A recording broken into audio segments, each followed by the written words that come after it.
का हो देवर बबुआ? का बताई भौजी? काहे इतना उदास हो? ला सुना बतावत है। सुनावा। कह तू भौजी भैया से मोर कह दिए बियाहवा। कह तू भौजी भैया से मोर कह दिए बियाहवा। कह तू भौजी भैया से मोर कह दिए बियाहवा। कह तू भौजी भैया से मोर कह दिए बियाहवा। कह तू भौजी भैया से मोर कह दिए बियाहवा। कह तू भौजी भैया से मोर कह दिए बियाहवा। भौजी तुके का बताई रतिया कैसे हम बिताई, तकिया लैके बीती पूरी हमर रतिया ना। तकिया लैके बीती पूरी हमर रतिया ना। तकिया लैके बीती पूरी हमर रतिया ना। तकिया लैके बीती पूरी।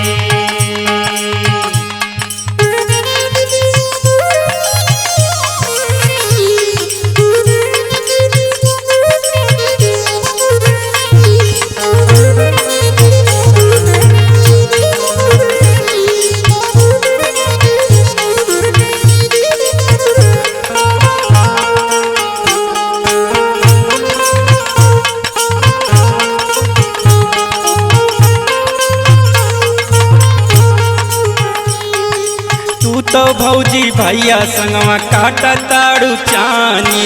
काटा तारू चानी हो काटा तारू चानी। काटा तारू चानी हो काटा तारू चानी। तू तो भौजी भैया संगवा काटा ताड़ू चानी। काटा तारू चानी हो काटा तारू चानी। काटा तारू चानी हो काटा तारू चानी।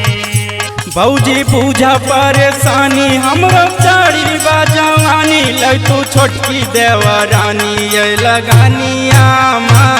लघु छोटके देवरानी लगानिया माँ।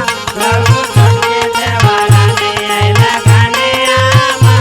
लघु छोटके देवरानी लगानिया माँ। लगानिया माँ। लगानिया माँ। लघु छोटके देवरानी लगानिया माँ।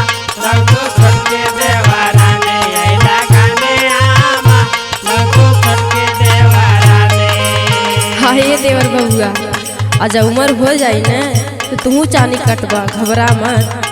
हमार मजबूरी समझा तो समझत ना। अरे समझब ये बाबू। और सुनावा। ले सुना।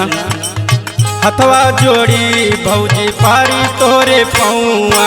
पारे पारे पौआ हो पारे पारे पौआ। पारे पारे पौआ हो पारे पारे पौआ। हथवा जोड़ी भौजी पारी तोरे पौआ। पारे पारे पौआ हो पारे पारे पौआ। पारे पारे पौआ हो पारे पारे पौआ। भौजी बहाना ना बनाई जाके भैया से बताई, संजय खातिर लौ तू पवन लुगैया ना। संजय खातिर लो तो पवन लुगैया ना। संजय खातिर लो तो पवन लुगैया ना। संजय खातिर लो तो पवन लुगैया ना। संजय खातिर लो तो पवन। अरे घबरा जन ये देवर बबुआ, तारे भैया से आजे बात करब। हाँ भौजी।